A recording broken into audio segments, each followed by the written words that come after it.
High Level is a full CRM and marketing platform, and I've used some of the best in the SaaS industry.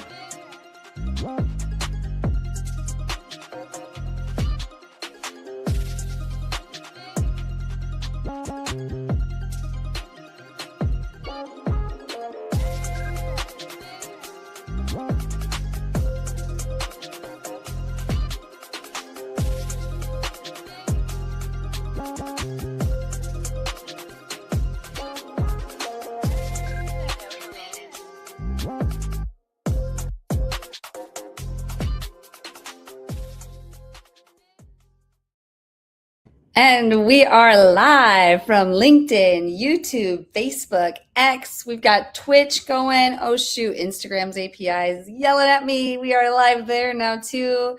But it's Revening's Wednesday. Welcome to Wednesday, Revenue Party people. We've got our hot topics and our hot guests we're going to introduce you to, who I'm going to be meeting one of them here for the first time since we didn't see him on pre-show. So Ian's backstage. Ian, thank you so much for being here. We're going to bring you on here in just a moment. StreamYard apparently has these settings. I don't know if it's new or not, but it's not the first time it's been happening. But they want people to join with Facebook or YouTube. But apparently if I uncheck a certain box in the setting, they don't have to authenticate that way. Anyway, there's 17 of you here on YouTube. So if you're here, let us know by leaving a comment. We're using StreamYard right now to go live. So, I would really suggest it because we're able to be super creative in here. We can upload video. We can have multiple people come in. Now, thankfully, we don't have to have people on Facebook or YouTube to get in here. But yeah, it's great to have everyone here. Let us know, where are you tuning in from? Obviously, I'm not in my regular studio. I'm visiting my parents in Moline, Illinois. So I am here in Moline, Illinois. But doesn't matter. You can go live anywhere you have the internet. And tonight we've got Ian and Taryn on, who I'm going to be introducing you to here in just a moment. But before we do, of course, I want to just remind you all of StreamYard. We're doing this on StreamYard. And as Reventing, of course, we help businesses go live on LinkedIn and YouTube, and that's what we do. But you don't need a service provider. You can do it yourself. Just use StreamYard. If you're on podcasts, only listening to this on audio, feel free to email our team, and we would love to help you get started on StreamYard if you use our affiliate link. Otherwise, if you get started using this QR code, it's my affiliate link. Feel free to reach out. I'm happy to help make sure that you're successful. But it's so cool because I'm starting to see people from 300 episodes ago downloading StreamYard. So that's why I'm talking about it again, because apparently people out there listening to the show like to hear about it. And I think we're becoming known as the live streaming experts on LinkedIn. So yeah, StreamYard, it's a preferred LinkedIn vendor. So they have LinkedIn, or they have StreamYard and Restream. So I really love Riverside. Great for podcasts, not so great for a LinkedIn Live. And they have a list of a bunch of others, but they're like, 4 figures or more. They're much more pricey. So these ones are much more budget friendly. But hey, Fishing Daily. Hey, Lakeisha Moore. Everyone, thank you for joining. Please let us know where you're tuning in from. In the meantime, I'm going to go ahead and bring on our guests. Welcome to the show, Taryn and Ian. Ian, thank you so much for joining. I'm going to get that StreamYard logo off your head here, because I know we were having some issues pre-show with that, Ian. I don't know if you saw that on screen, but it was, oh yeah, yep. Yeah, looking up. But anyway, thank you for being here. In good old-fashioned Wednesday style, what we like to do is put a 2-minute clock up on the screen and ask you both to tell us your full life story from birth to what brought you to now.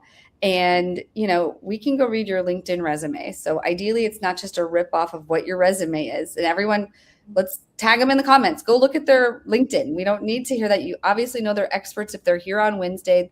They have hot takes on sales and marketing. But we want to know what makes you human. So, Taryn, could you kick us off and tell us your full life story from birth to what brought you to now? Yeah. So I was going to say, probably for me, it's been a lifelong creative. So I was, as a kid, fascinated by art and design and drawing and just any kind of creative arts. And when you're going through, so I'm a Gen X person. So like, we had to do the whole, what's your preferred profession and do all that research in high school. And I was lucky enough to do what I've been doing since I was like 5, doing it, and being like getting a degree in it, working in it for over 10 years, and then transitioning eventually into marketing. But for me, it's like creative has always been like a guideline throughout my life. So like just ways of just representing and communicating and designing and creating space or creating, art or communications or whatever it is. It's just something that's always stayed with me. So I know, look, oh my God, I did that really, really fast. Then I'm gonna have to like mention maybe, I don't know, that a really funny connect for my event marketing piece. So we'll talk more about that in a bit, but I actually went through college and high school in kitchens. So I learned how to cook, did it professionally, ran my first kitchen at 22. And as I'm doing all my events where there's a culinary component to it, I actually can tap into all that background and all that history from like running kitchens and running dinner service, and use that for my event marketing piece. So not having any event marketing experience, I have culinary and preparing food for events. So that's my weird connect and end to event marketing. I love that. Can't wait to get into it. And amazing when you can get your elevator pitch in under 2 minutes. And really, it's not your elevator pitch, it's your full life story. But thank you for that. Ian, I'm going to pass it over to you and reset the clock here. Could you fill us in a little bit and our audience on who you are and what makes you human, where you were born, and what brought you to now? All right. Well, everyone, I'm Ian. I'm a lifelong resident of Michigan. I live right here, and the fact that I use my hand for geography means that you know I'm legit. And I've been around the professional IT space for as long as I've been a functioning adult. I was a screw off in high school, and because of that, I went to a local community college. I worked at that college during the day so that I could afford some credit hours at night. Ran through undergrad with a business degree and a minor in information technology, and started up an IT company while I was there. Got 2 great pieces of advice when I started my first business, which was keep it around because you can always write things off as a tax structure. And the second one was it only takes 1 customer till you never work for someone else again in your life. And that held true. Went from a little thing out of the trunk of a car in a basement of a townhome to a multi-million-dollar local, state, and nationally recognized leader in the field. Sold that business in 2021, helped my wife sell her call center in 2022, and leaned into helping solve sales challenges. Sales is a really big passion of mine these days, and I've gone the journey from hating sales to kind of liking sales, and now I've got a completely unhealthy relationship with how much I'm into this stuff. And I guarantee you, to everyone who's tuned in, you name a sales mistake, I've made it at least twice. So happy to be here. Amazing. Awesome. Well, we've got an expert marketer and expert seller here today. So let's get into these hot topics. You can turn off this clock here. You both went under 2 minutes. So also, by the way, AP, I saw you were in the comments. There's many others of you in the comments. We want to hear from you. So this conversation is just as much about you as it is about us. So join us, write your questions, write your comments. We want to hear your perspective. Are we wrong? Are we right? Debate us. Let's get into it. Our first topic is event marketing for brands. And I'm all about it, in person, digital. We do digital here at Reveting. We have 1 retreat a year, but other than that, kick us off, Taryn. Could you set the stage for event marketing tonight? Yeah, for sure. So like for me, so my marketing career spans, and design career spans about 30 years, right? So like, I think the start of the second term of Bill Clinton. So way back in the day, but I had never done event marketing. So I've been on both the B2B and B2C sides and agency and brand side. So like I've been throughout the career up and down and in and out of everywhere. I took an opportunity in Santa Clara in California that had an event marketing component. And I was very upfront with the HR person. I was like, listen, like this is all the stuff I've done, but I've never done events. and they were looking to start up live events. This was 2022, so like it was when COVID restrictions were less, and they had a community event, and they, like, right before I hired in, they they actually, I'm sorry, I was looking at AP's comment. I'll get to that in a bit. But on the event side, like they had an event beginning, like the start of my tenure here, and they wanted to do more, right? So like they wanted to kind of create an event practice, tap into the Bay Area communities, right? And really help, pull it together and just like, do kind of soup the nuts. So like, as anybody who does event marketing knows, there are about 10 different jobs at any given event, right? So for me, I started with just me. So I'm working like 5 or 6 different jobs, from the strategy, the planning, the recruitment, the attendees, and just started running and going to ground. So in that first year, I think I ended up doing like 5 or 6 events. Over the span of the time I've been here, I've got 40 plus events, and out of those events, I've generated pretty close to 3 million in revenue. So the question for people might be like, how do you get 3 million in revenue? Is it ticket sales? Is it sponsors? Like any of that. I feel like when you're dealing with B2B communities, right, and you're working, so my events span from a couple different types of events, so it's like a GTM networking event. So creating a safe space for CEOs and C-suiters to actually talk about their challenges and their problems, no cell environment, right? Just creating a really great afternoon at a private residence somewhere in the Bay Area, and having the bespoke cocktails, and for some of our events, 2 5-foot pans of paella. So, but creating that space that allows them to meet people, to meet potential, products or services that they're buying, to grab a board member, to find somebody who can invest in their company, right? So creating that safe space there and that kind of event. We do community events at the CEO's house, right? And those are just fun events, just creating this experience where people have a little bit of FOMO. So I think my most famous FOMO generator was an Argentinian grill paired with a technology-driven whiskey company and doing a tasting live around a fire pit. So like that's kind of how I started my first year of doing events there. That's amazing. Yeah, David says 40 plus events and 3 million in revenue. Wow, that is pretty incredible. Also, just for the record, this show, when it first started about, I don't know, almost 400 episodes ago, it was Whiskey Wednesday. I was a full-time CMO at the time, and in the evenings I would go live on Wednesdays and call it Whiskey Wednesday, and basically just, complain about cold outbound and sales like tactics. At the time I was super frustrated. And I was like, I can't get this company to go live on LinkedIn. I can't understand why.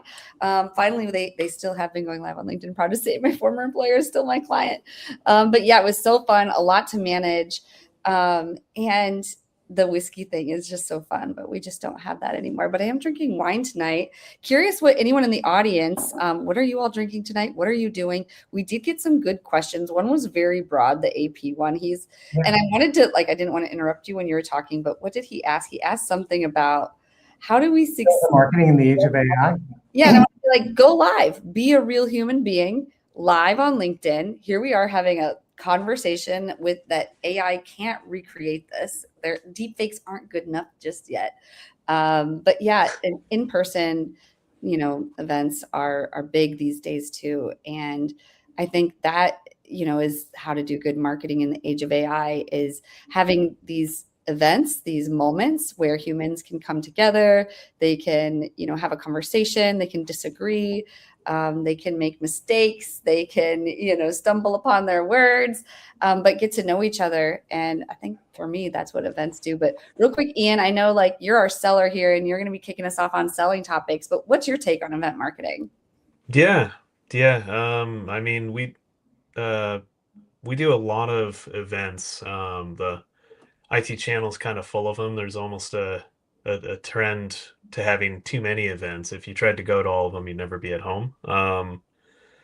A few best practices that work really, really well stand out, and this could, whatever that personal brand is, go ahead and lean into it. So when we're in events, I'm in extremely loud clothing. We're highly visible.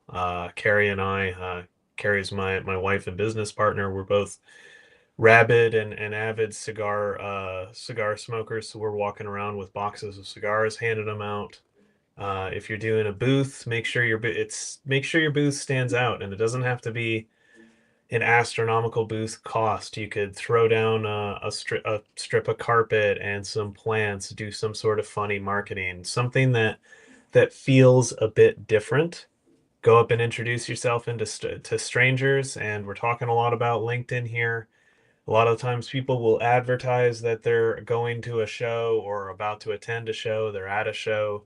Use that and try to pre-book your calendar. So use the downtime between sessions if you're there as a sponsor or whatever to do one-on-one meetings. And most importantly, when you're having a conversation, book the follow-up before you leave. Don't leave with the business card. Don't leave with a badge scan. Book the demo, book the call, book the appointment right on the show floor. Yeah, that's good advice. That is good advice. Yeah, we do these events for a reason, and booking those Yeah. calls right then and there is really good take. Yeah, my thing is, if you come from an event and you're working it, so like, the event to me showcases whoever you're doing it for. So for me, it was Position Squared, right? So showcasing how these guys think, what they do, like what their values are. People buy from people ultimately, right? They don't buy from like badly written AI generated BD emails. They buy from like that connection, right? And through content, through the events. So like for me, I try to showcase those guys as much as I can, so people have a good idea on like what they do, how they think, how they approach the work, right? How they understand pain points, and even from the values and ethics standpoint. But to Ian's point, it's important to walk out of an event with something scheduled, right? Like getting that lunch scheduled, getting that demo scheduled, whatever it is. You walk out of an event with 20 LinkedIn contacts, that's nothing, right? Like you need something that's actionable. Yes.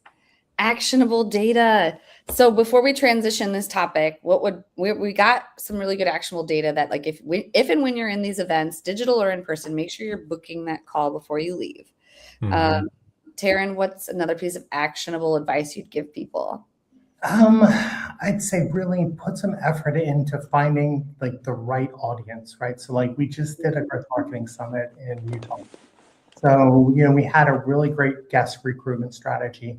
We had a lot of research, months of research on the topics that are important to marketing leaders and CMOs, right? So like every aspect of this event is curated. It's like I said, it's bespoke. We created an experience that people feel, it's 25 strangers, like CEOs and CMOs, feel completely comfortable, like it's a ski weekend with the bros, right? Like that takes a lot of work on the back end to do that, but be intentional on who you're inviting, who you're focused on, what your messaging is, what your content is, right? And really target it for them, because you want to land and connect with that. And I feel like if it's not synced up, if you're not kind of talking to the right people, no matter how good the event is, it's not going to have the results that you need. Yeah, that's exactly right.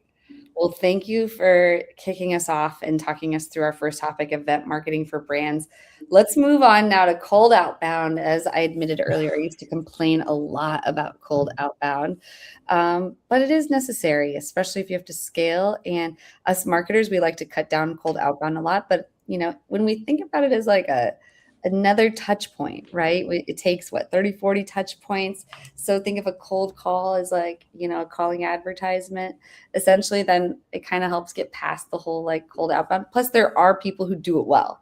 And it sounds like you and your partner, Ian, even she had a call center. Were they making sales calls in the call center? Yeah. Oh Yeah, yeah. through cold calling, booking FTAs through cold calling. I love it. So can you kick us off on cold outbound and how to qualify leads on the first call? Yeah. So first and foremost, if anyone who's in the sales game who's watching this, if you take nothing else from this, let nobody take the phone out of your hands unless it's from your cold dead fingers. That is that is 100% a sales truth. And IT services where Carrie and I play is a complex relational sale.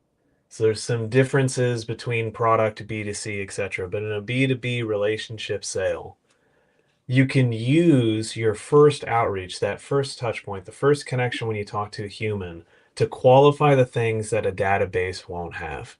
So you download this leads list from Apollo, Zoom Info, wherever you might get your data from.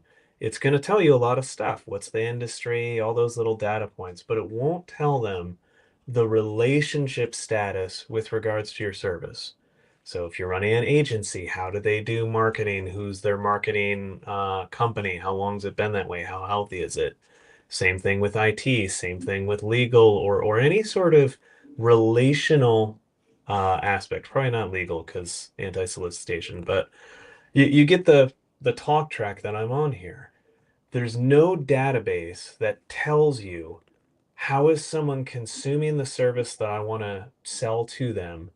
How do they feel about it? What's the psychographic profile around that? And the person who's always going to have that information in a company is the receptionist. 9 times out of 10, the person who answers that phone will have that sort of information. And so if you're cold outbound a qualification script, you want to ask a question that's generally designed to get an objection, and you're using objection handling to mine them for data. When someone gives you the no, they push back with an objection. You handle that objection, you reframe it, ask 3 to 5 really great questions to get all the information. Once that lead's qualified, then you start to do the multi-mode touch to get to the decision maker. But way too often, especially in small business sales, we're seeing people who are chasing after unqualified leads, burning cycle after cycle after cycle. That's time you can't get back, and you could have found that out with a simple phone call to the receptionist. That's a good I point. really like that approach. Yeah, it's like we mentioned some data stuff. That call center, we did 10 years of outbound, over 5 million outbound dials, leading to thousands of appointments and 100 million in annual recurring revenue sourcing. This works. So like it's all about figuring out what are the questions that I really need to know this is an ICP fit, that ideal customer. How could I ask them? And then asking those questions in a way that the receptionist will engage. And it doesn't matter if that receptionist hangs up kind of midstream. If you get like the 2 or 3 most important ones, you got them. Then do whatever it takes to get the appointment with the decision maker. Send them a LinkedIn, shoot them an email, shock and awe box. I don't know, like wait outside their house with a sign on the side of your car. I don't care, whatever it takes to get their attention. But now you know they're worth the shot. Yeah, definitely. Definitely. Yeah. I mean, I kind of felt like when I saw the topic you were going to speak on, I was super curious because I'm like, I want to really hear this because for me, like that whole cold calling, I don't think I answer my phone maybe very infrequently. So like, it's Mm-hmm. pretty much like I use it for computing and just web and social and stuff like that. I don't take calls, especially from numbers I don't know. So I was super intrigued by like what you were talking about.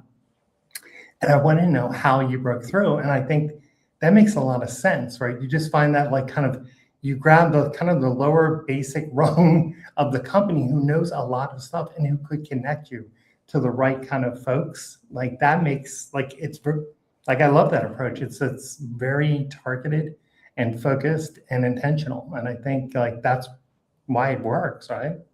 It is, and when you get that data, it's not like that data expires super quickly. So you've learned about how someone's, solving the problem that you solve today. Well, that's durable data. You track in your CRM, wherever you're keeping track of this stuff, and you can use that in the approach. So everybody's got the pitch that they might do to a decision maker, right? I'm talk with a lot of people about X and they're frustrated about Y and they don't know if it's cause one, cause two, whatever your formula might be. You're making that pitch. It's so much more powerful versus me saying, "Hey, I talk with a lot of folks who are frustrated by their IT guys. You know, how are you managing IT? Hey, I talked with Mary on your team, and she told me that this happened and that it impacted her day this way. I'm curious who else in your company is experiencing this." Like one is generic, one is customized. You can take all of that information you learn and use it as a weapon when you're really approaching the decision maker. It shows deep levels of research versus, hey, read your website and saw that you did this, right? Everybody's gotten that generic outbound, that unpersonalized AI slop where, it comes in and it's not really research. This is human validated research, and it's so simple to stand head and shoulders above everyone else who's trying to reach out to someone. Yeah, I mean, it feels like human intel. Yeah. That's right. That's right. And yeah, to your point, like you just can't scrape that off the web. So like that's something, especially if you get somebody who has a grievance or something like that, but that human intel is super important. Yeah. Mm-hmm. Definitely. Yeah, and in the chat, everyone's saying, just don't go cold door knocking. Don't show up at my house. And also another thing that's not out of style is showing up to the office with snacks or donuts. Uh-huh. But yeah, I know that's a little off topic. In terms of the cold calling part though, I like your strategy. Is this one of the particular like sales techniques that fall under any school of thought, or is this like your guys' own technique? Yeah, this is what we teach. We teach our customers when we're working with someone and installing a sales system. But it transfers again in a business to business services sale, a relationship sale. This transfers. And generally when you're doing those sorts of sales, you're calling a company's office because they still have to answer that phone. So it breaks down on cell phones, right? You wouldn't be calling a gatekeeper on their cell phone. It breaks down kind of on B2C. That's not really where it's at. So this is really a B2B tactic, which is where we play. But if you're calling a doctor, a lawyer, an accountant, even a manufacturer, they're still answering their phone because their customers call that line to get service or place an order. So anywhere where someone's still tied to an office line, you're going to be able to get a receptionist. You can make this play. Brilliant. I love it. So good. Would love to hear. Are there any questions from the audience on this? Is anyone calling into receptionists? That's an interesting take. But any more on cold outbound, how to qualify leads on the first call, Ian, before we transition? Yeah, the other thing really to keep in mind, I guess, is always iterate. So what was working today might not work 6 months from now or a year from now. So figure out how to iterate. And the number one, like the number one skill that's required for this qualification is objection handling. I'd challenge everyone to just remember the acronym ASK. Acknowledge objections, state something relevant, and keep the conversation going with a what or how question, that open-ended question that leads to discovery. But when someone objects, you have to acknowledge it, and it can be as simple as fair point. But you got to hear them. They have to feel heard. You state something relevant, which gives you the space to then feed in another question. And after your opener, like the what or how is really, really important. What or how questions generally are questions that let someone help you. It's hard to get offended when a person's asking you for help. Who, where, when seem personal, they seem private.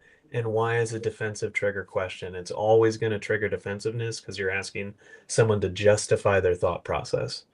People really don't get ticked off about what or how.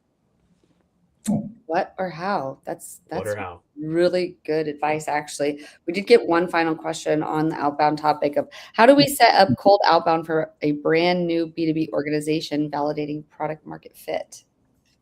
Yeah. So product market fit's totally different area of the sales cycle, right? You're getting brand new intelligence.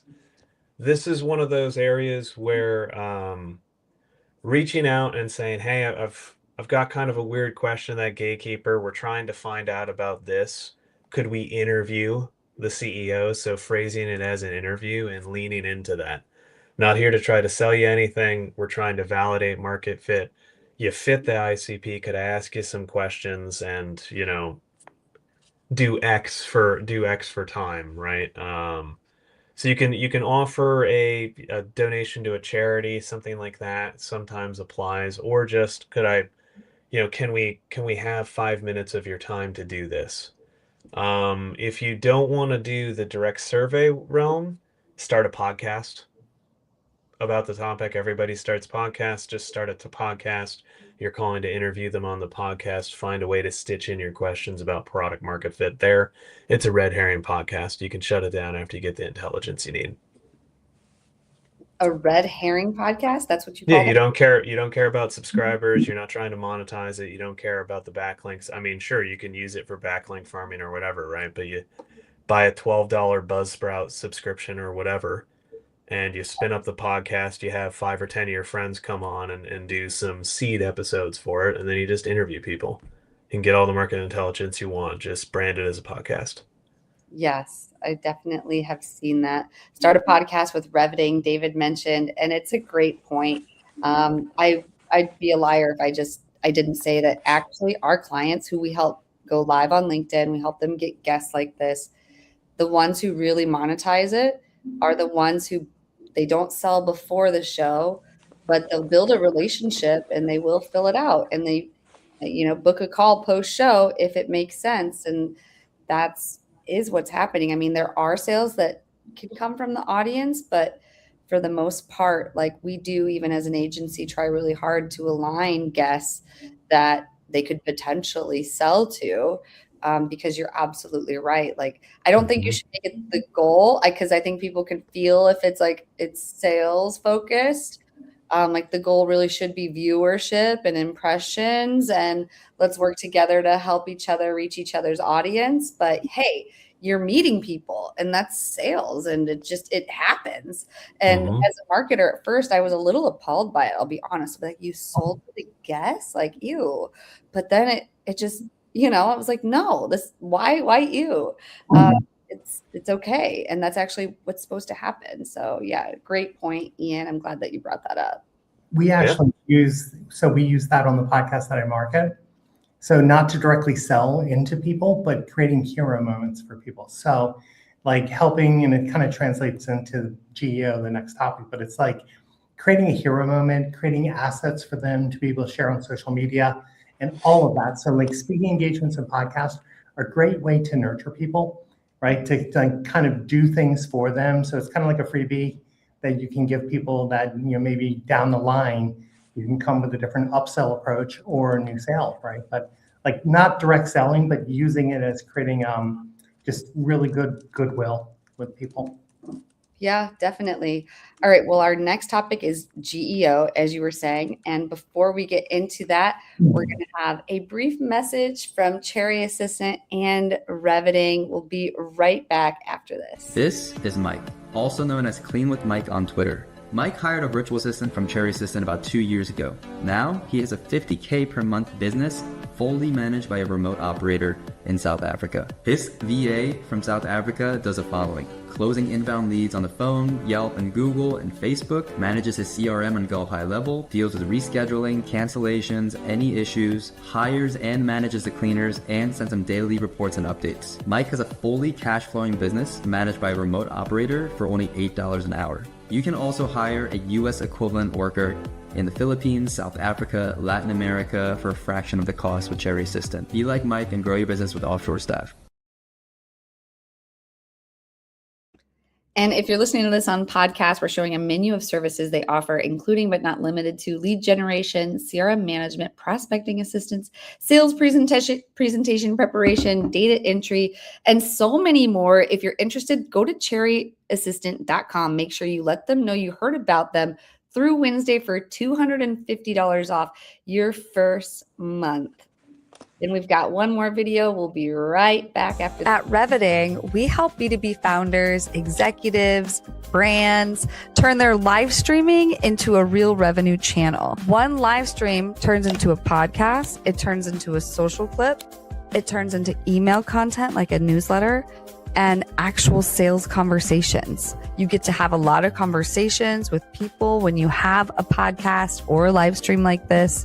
And if you want to be known, trusted, and remembered in your industry without being online 24/7, worrying about your posting, this is what we do. Just head on over to revetting.com and let's build your show. I want to give a quick testimonial for the Revetting team. I was really nervous about doing lives. They very much have helped me increase my reach and online presence. So thank you, Revetting. I love what you and the team do. I've been picking up 50 followers a day just because that content is resonating so well. It's working across a lot of different channels for me. One of the problems that we struggle with is getting our brand out there. Her team have been able to do for us is the idea of going live on LinkedIn and using that platform to its fullest extent through the way they're able to take the live event and break it down into bite-sized posts, video clips, as well as the content within the posts themselves.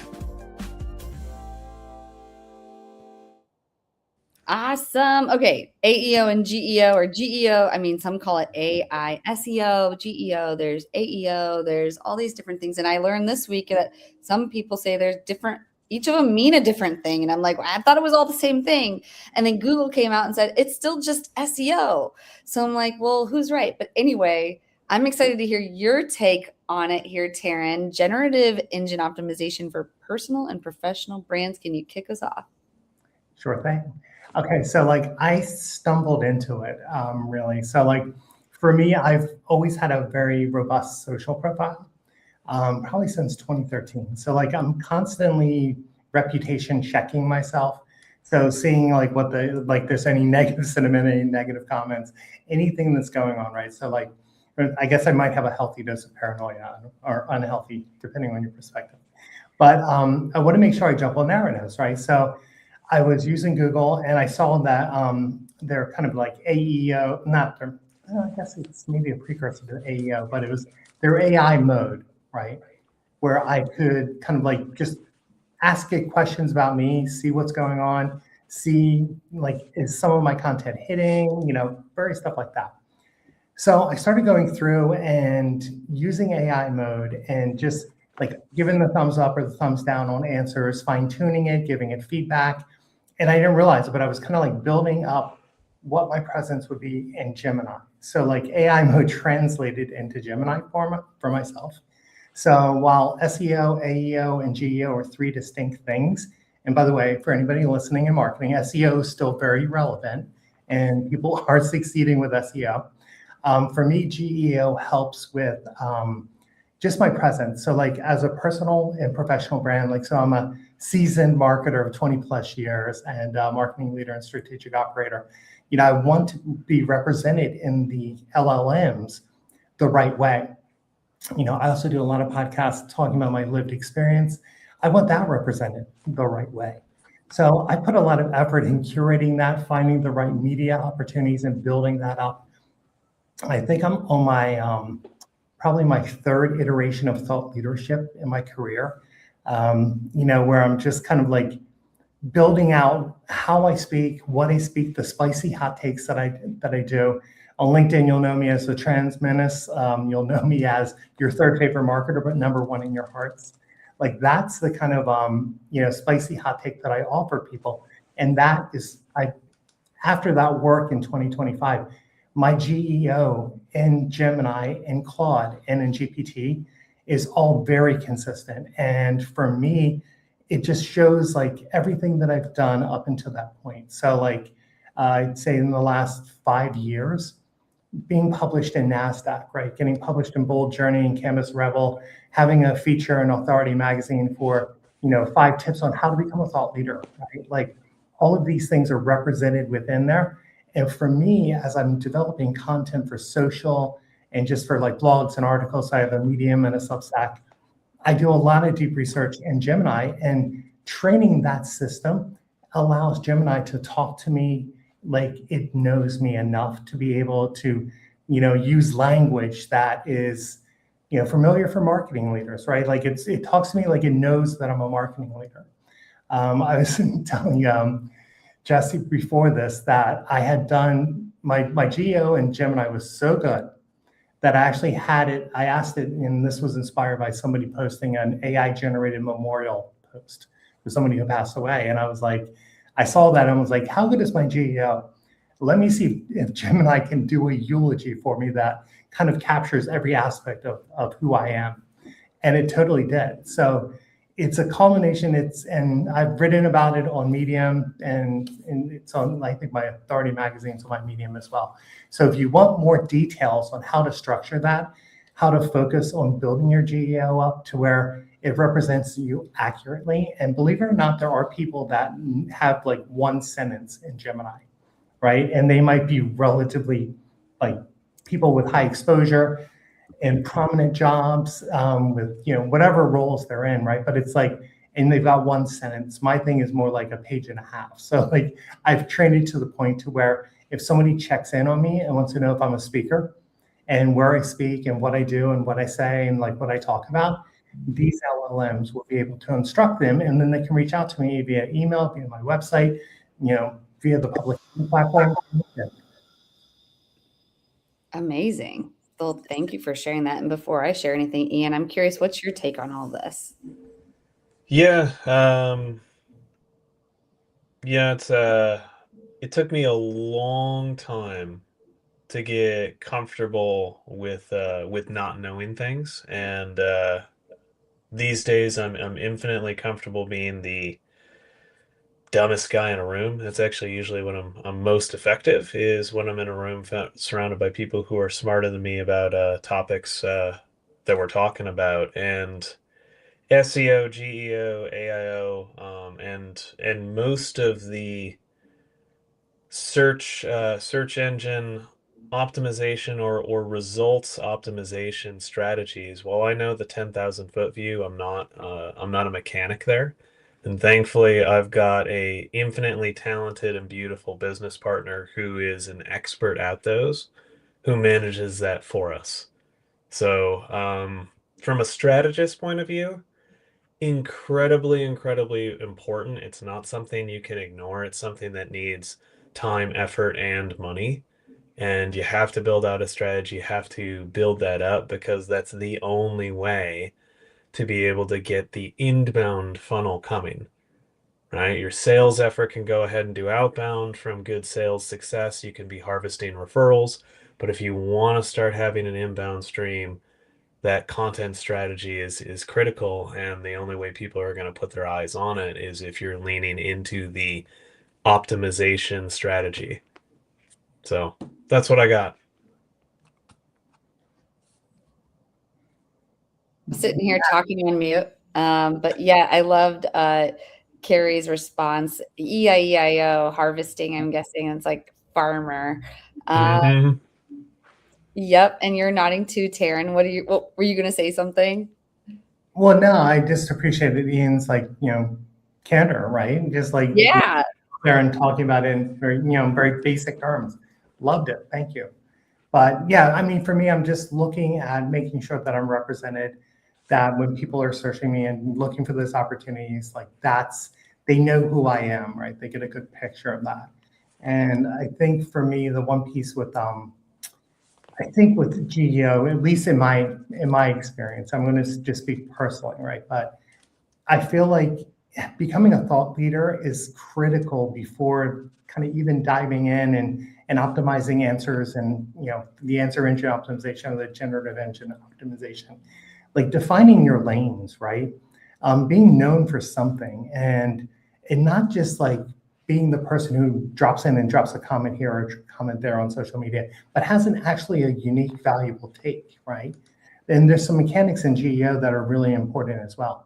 Leaning into optimization strategy, right? Yeah. Mhm. So, but, you know, having that spicy hot take is really helpful, right? Machines want to know more. They want to gain, those LLMs want to gain more knowledge, right? So the more unique piece that you can talk about, your perspective, your background, your experience, you know, building that authentic kind of like, I don't know, digital neighborhood in a way, that all drives your GEO. But like for me, I feel like that thought leadership piece is a critical piece to kind of defining that. Like I know prominent people that have one sentence, but they don't have that thought leadership aspect where you don't see them online weighing in on something or giving that spicy hot take or their perspective. So there's nothing for the sites to pick up. There's nothing for to be added to the data, right? To be able to decision that. Yeah, nothing to be added. Oh, that's such a great point. And this is such a great topic. Would love to hear from anyone else in the audience if they have any thoughts on this. Otherwise, it's 10:10 and we still got to get to one more topic. So I'm going to transition us now into planning the transition from founder-led sales. Oh, I am a founder, and it's so true. Founder-led sales lasts way longer than you would hope it to. But yeah, how do we plan that transition finally, Ian? Yeah. So this is a struggle. Anytime that you're shifting from that startup mode into second stage, this is that hurdle. And there's a guy who's pretty famous in our industry, Arlen Sorensen, who does a lot about life planning. And the dirty little secret about running a business that not a lot of people talk about, but we all intrinsically know, is that everybody will exit from their business. And you, most of the time, but not always, get to choose whether you exit horizontally or vertically. So you either carried out or you walked out. If you're going to walk out of that business, transitioning sales so that it's not dependent on the person, it's not a cult of personality sales system, is what's going to unlock higher multiples at exit. So it's a critical thing to put in place. People need process to be able to sell, and that process has to be supported by coaching, by training, by enablement. So make sure you have the basics in place. Website matches the offer, the messaging on the website matches the messaging on the collateral. Have an idea of what your ICP is, and don't say it's 20 to 100 person businesses that use IT or whatever it is that you're selling. Really try to dig down into firmographic, geographic, psychographic profile areas. It's better to get to know fast when you're having someone else do the selling. You can't just hand someone the yellow pages in a phone and say, hey, get to it. I mean, you can, but you're not going to get as much of a hit rate. So knowing what it is, knowing what the objections are, having those skills that you can train into there, and then doing continual training. Professional sales is a lot like being an athlete. Game day is the discovery. When you're meeting with that customer, asking questions, really digging and finding the true value and aligning around that value and aligning around what the real problem is. Surrounding game day should be all the practice. So it shouldn't be episodic trainings and coaching once a quarter, once a year, whatever. It should be continual coaching and practice all the way up to game day, so that the time that you need to make the game-winning free throw, it's the 9,000th free throw you've done, not the third, so that you're going to make the basket when it counts. Reflection and coaching is another big thing that you want to put in place. You need to take all of that institutional knowledge that you have, why you lose deals, and document them down and figure out how to train that to someone else. And if you don't have that, bring in outside help. Bring in professionals to help you build it out. The last thing that I'll say here is that the most common mistake we see in founder-led sales transitions is someone hires the person to build the system, and then they're going to execute the system. And those are two different personalities. Great sales reps don't build great process. Great sales reps will demand good process. So if you're bringing in someone who says, oh yeah, I'll build it all and then I'll execute it or whatever, my guess is that you're bringing in a C average player and not a B or an A plus. Yeah. How can you tell you're getting the C average player, not the B or the A plus? You find in an interview. So commonly, I would recommend a multi-step sales process. Don't just take someone in for a sales hiring process. Don't just take someone in for an interview. Big fan of making a pre-hire assessment of 30 minutes to 45 minutes a requirement before they talk to a human. Because if you're not willing to invest a half hour or 40 minutes, you're not wired as a salesperson. If you're not willing to invest that with no chance of getting anything, that's not a salesperson. Mm. Do a 10-minute screener before you do an interview, because you can ask really pointed questions in a 10-minute screener, and I'd rather blow 10 minutes on a bad fit than an hour on a bad fit. And do your screeners first thing in the morning or right at the end of the day, so that you're getting someone like at 8 a.m. And if it sounds like they're waking up, they weren't prepared, right? Like, Right. do these sorts of things. There's all these little areas where if you think about what does this person look like? What is the characteristics that we need? What's the attitude, the mindset needed for this role? And then pressure test that all the way through. But your interview shouldn't be a walk of their resume. You can read their resume. You could look at that. You could call some references. You don't need to talk about their resume. What you need is to pressure test the skills that you know are critical for the job. And you need to do that in a real way, and kind of a bad cop way. So Mm. people, like, the one thing a sales rep should be good at is selling themselves. So if they're kind of fumbling in the interview, get out of there.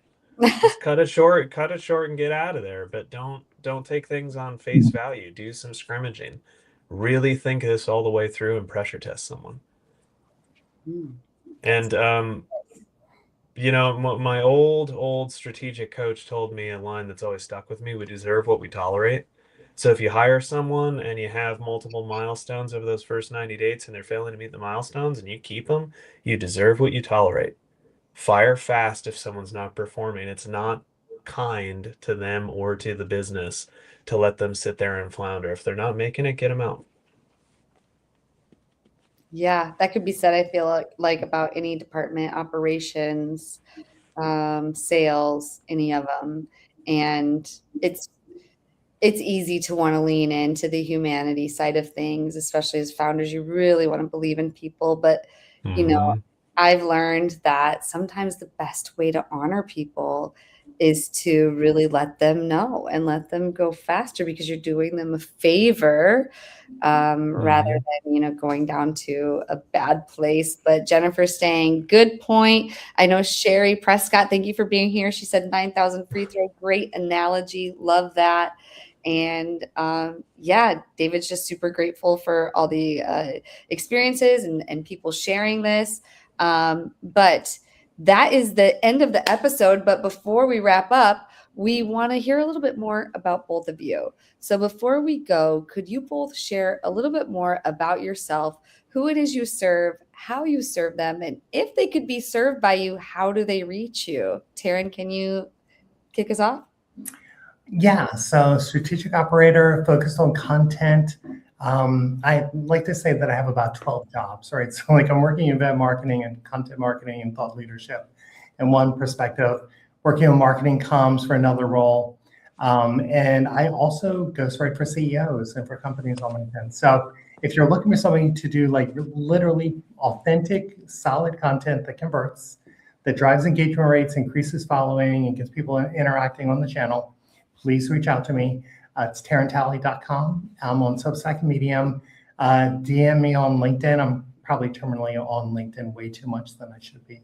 But focused on really helping companies in that Series B, Series A area where they might have budget, they've got product market fit, but they need to up level and they need somebody who doesn't require a lot of instructions. So like I'm a bit of a strategic operator and I can just drop in, help you work on a strategy, execute the strategy, and to get your marketing to where it needs to be.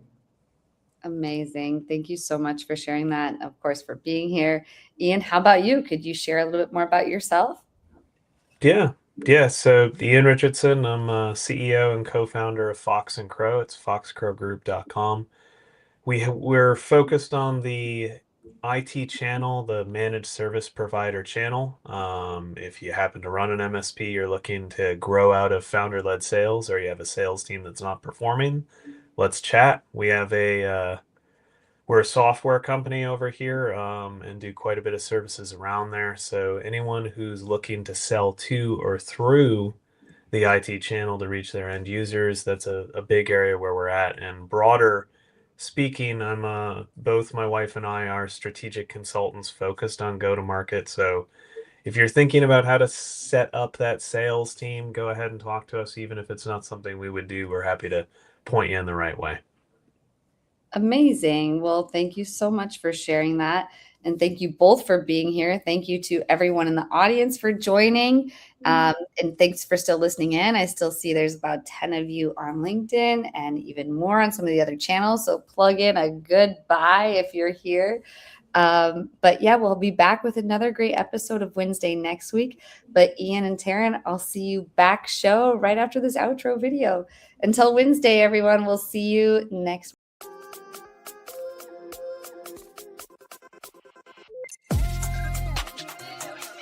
Wow.